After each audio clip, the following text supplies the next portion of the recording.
ko rin yung magandang botohin na dapat sabihin ko kay ganito kayo na botohin ito. So, wala namang lumalabas na Wait, di mo ka. Kung nangyayari man yan, Father, walang lumalabas. Walang At walang paraan para yan ay mapatunayan kung nangyayari man. Oo, kasi nga yung atmosphere ng election mismo, napaka-prayerful. Halos buong araw yan, magdadasal mga yan, reflection, gano'n. At magkakaroon ng botohan, 4 na beses, 2 sa umaga, 2 sa hapon. Although, the rest of the time, talagang nagdadasal sila.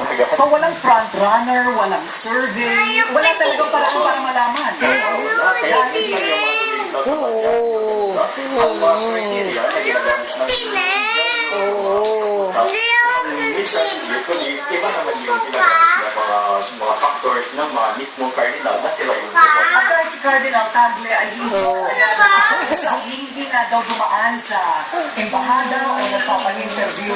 Talagang diretso na po siya sa sa totoo lang, mahal na mahal ng lahat ng mga, kasi maraming nagtatawag din sa amin, no? Pwede makasot kayo ng tagle, ma-interview. Yung iba nga, mga pari, mga madre, nakapagtrabaho ako, kasama niya ako. Sabihin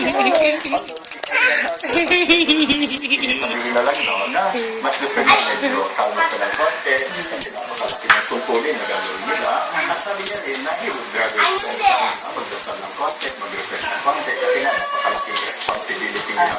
And then, ang kanilang ginagawa dito sa General Congregation na tinatawag, meeting ng lahat ng mga cardinal, pati yung mga hindi na makakapaghalal, kasama din doon sa botohan, so ang dami nila talagang gawain. Okay.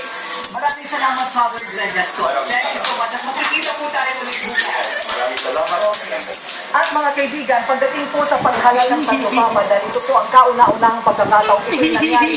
Napakaraming usapin na maaari talakayin. Pero sa ngayon ito lang muna, ang likas mula dito sa Bahay ng Pilipinas. Corina Sanchez, patron ng Pilipino